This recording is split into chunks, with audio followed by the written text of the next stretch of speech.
And that's where I learned so many of life's lessons. But we don't have to take those kind of tears and those kind of turns to learn that moving forward is necessary to succeed, and being around people that want to succeed is necessary. I'm gonna show you this because Matthew 15:14 was one of my biggest things that got me to understand how great of a life that I had and where I was going with it. It was 15:14. It says, "Let them alone. They be the blind leaders of the blind, and if the blind shall lead the blind, they both shall fall into the ditch." And I looked around and seen how deep I was in the ditch. I said, "Ooh, man, this is crazy." And I was looking at everybody was talking about, "Oh man, I grew up eating different, roaches, rats, and all the rest." And I looked at myself in the mirror and said, "I didn't grow up like that. I don't have that kind of story. I never had to take these roads that I took. I never had to take this whole route of, I don't want to call it failure because I don't look at myself as a failure, but I didn't have to take the route of the self-destruction to hurt my family and myself for so long a period of time." But Luke 12:48 gave me something else. Because when I looked at what I was really going through and what I was really blessed in, it spoke to the responsibility I had to my friends and my family and my community. In Luke 12:48 it says, "Upon those whom much is given, much is expected."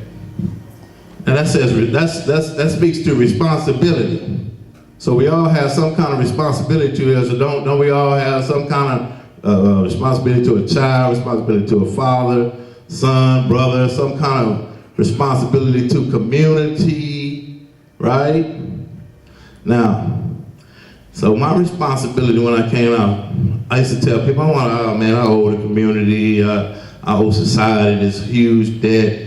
And Mama J, you always, you paying your debt. You don't owe anything. But that's the spirit that God put in me to be able to want to come back and share and get people to understand that, hey, I took this road, you don't have to. And it's not that everybody is doing these things that are taking them so far into illegal lifestyle, but you get stagnant too. We all want more. We all want more. I think we all here would like to have a little more of something. We all here want a little more, a little bit better, a little bit different, some new experiences, some better styles of life, some new tires, purse, or whatever it is that we all want. We want more, but are we doing the things that makes us necessary to get to more? Because if we're not, then, it's just, you can wish in this hand and want this hand, and both of them go stay empty. It's just a super, super, super blessing to be able to share this with you. But we've been talking a lot about men. I want to talk about the women and how inspiring you are. Inspiring because you are the nurturers, you are the facilitators, you bear life, you bear fruit through your being. And with Juneteenth and Father's Day being so big, I think a lot of women, need a lot of respect paid to them. And I'm going to share something with you that I wrote too. I like to have a little bit of a spunk, little strong. Can I get a little of these congos right here? Thank you. This is called the Strong Black Woman. Strong Black Woman represents, I think, our community. This is where our community kind of got lost because we had a village. But strong black women throughout time have endured and pretty much just did what they needed to do and went forward without a lot of attention and appreciation that they need to be doing. Give me a little of this bump.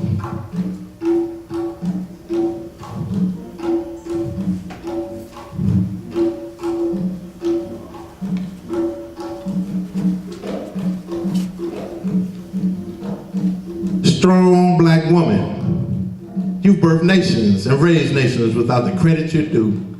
Pick cotton from sun up and sundown, and wash the clothes and cook too. You get up a little bit earlier than your man to have his breakfast ready, clean up the dishes, see your man off to work, and do what you have to do to keep the kingdom steady. Having to fight for everything you've got, yet you still have that soft touch your man and baby needs. All while you keep your head held high and you keep yourself beautiful.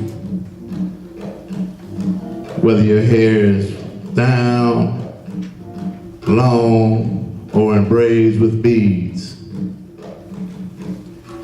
You watch with the pain of a mother who's lost her son as black men fall prey to gangs, drugs, prison, and every form of vice.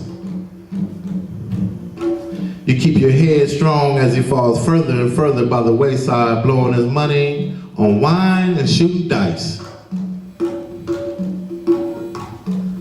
Don't give up on your king, sisters. Some of us are lost in this land of our slaves' labors. You are a queen, please know that.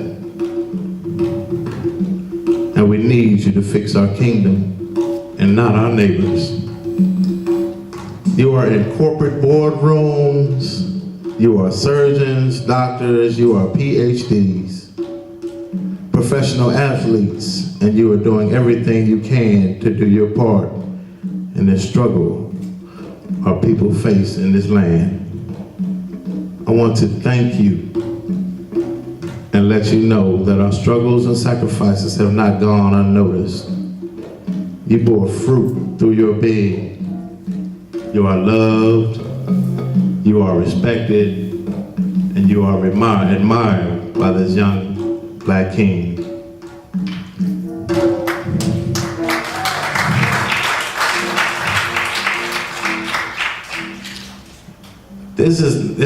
I'm reciting some of my poems because I'm just feeling so good about being able to. It's a good thing to be able to be something. Ain't that right?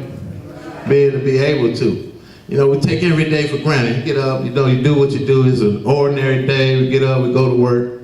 You go to work, you come home, it's dishes, it's laundry, it's all of the rest of that stuff. And then what you end up getting is a humdrum kind of thing like that. And if you look at that, that's what your life will end up representing in the end result of time. Will Smith said something that was great.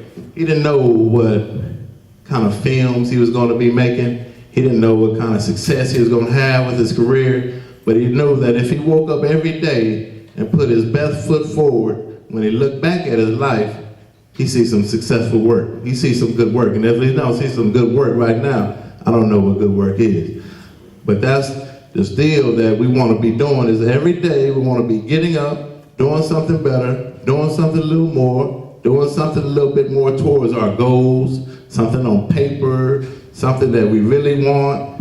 And then when you look back consistently through doing that, we can succeed. And that's what I wanted to share today. I want us to just be able to move forward, succeed, continue to win. But in order to win, you have to have people around you that want to win. Shake the suckers, because we can't really be keeping it real. Gotta shake the suckers in your life, and if you look at them, they're right around you, and they're not gonna take you anywhere. I had to really, that 15:14, Matthew 15:14, let them alone, let them alone, let them alone, let them alone. And that was a very, very tough thing for me to do. But in order to succeed, you gotta be doing something a little better every day. A little bit more motivation. You want to raise? Hey, you gotta do a little bit something different. You gotta do a little bit something a little bit better, maybe a little bit early. And right now with the economy, I mean, you know, any kind of job, sometimes it's a good job. Brother look like right there, look like he understand that full well. Full well. You know, any kind of job. They laid me off. I'm gonna tell you about God's grace and a master group. I'm laid off, but what it did was I was working a job that I didn't like anyway, but I'm humble. My job entailed And I'm gonna share this with you to show you what humility will do for you. Humility is something of a whole nother nature. Seriously. I came home, married, committed, doing what I needed to do, got a job at a place called the Boneyard. The Boneyard was a auto wrecking yard that was about as far as you could see. I don't know anything about a car, but through my personality and my wanting to work, he gave me a job, but this is work with a capital W. Work, because I don't know anything about a car, so it's just man, look here, get the rear end off the Ford. All you need is a jacket. I didn't know how to even use tools, but I worked 59 hours a week, from 8 in the morning to 6. It's 10-hour days, 5 days a week, 9-hour days on Saturday. That's 59 hours a week, besides Hispanics that didn't even speak English. Not just like them, but you know what's going on. This is just, hey, you working, you go work, or you can quit, or you don't want no money.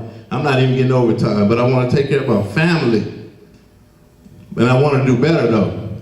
My father and I in business. After work, I take a shower, jump in my truck, and I'm selling art all over the city, because I want something different. I want a little bit more for myself and for my family. So I didn't accept working at the Boneyard as the final and say do all of who KeJohnna Owens is gonna be. But I don't care, I've been to prison, fine and dandy. I've been down, I've been in gangs, I done drugs, I done drink, I done women all, I've been, what they say, they got Alcoholics Anonymous, and they got AA, NA, all the rest of that. I said I needed all that, because I was all them things right there. All of that. But I want more. That's not going to be who I am. That's not going to be the final, KeJohnna is just loser, went to prison, and then just say Sarah for me. No. I got some more for that. So I did that. Though. I worked there. I couldn't continue to do that and succeed at what I knew I could be. I quit that job after a while. I wasn't even getting overtime, I can tell you. It just was a straight rate. $350 a week. But my family needed it. We can all attest to somebody, you need to do what you need to do. But did that. I got a better job, making good money, facilitated a lot more things. For the first time in my life, I was getting a paycheck that I felt good about. For the first time in my life, I was coming home and feeling good about myself and what I was to my wife, what I was to my family. You know, I was like, hey, baby, here's my check. That's nice, eh? Yeah, she put it right on in there. What you say? They keep that money, don't they? Put that money right in there. Oh, that's good, baby. You got some overtime next week? But that felt good. I began to feel good about myself and being out here. And through that, it was just, forward. I got laid off on that job. And one thing I'm sharing with you about it is you become comfortable in a level of success that's not success at all. It's not success at all. It's cool. It's doing what it needs to do. It's doing what it needs to do, and you can pay your bills, but when somebody's in control, it's really a volatile situation you're in, because they can want to change. They can change any day. Any day. They laid me off. First day of this year. First work day, January 5, 2009. Called me in. And that was it. Long story short, blah, blah, blah. See you later, bye. Man, baby, that's all right. You need to write your books anyway. You are somebody, you need to write. Baby, I don't have to be able to check. I got my unemployment. Baby, you way better than that anyway. That wasn't you. And I can stand here today and have something in front of you and say, man, I did that. And you can too. You can do anything with your life. If I can come from that, 16 years, that's 1991. How old are you? 35. It was 35. You're not that much younger than me. I just got this gray. Oh man.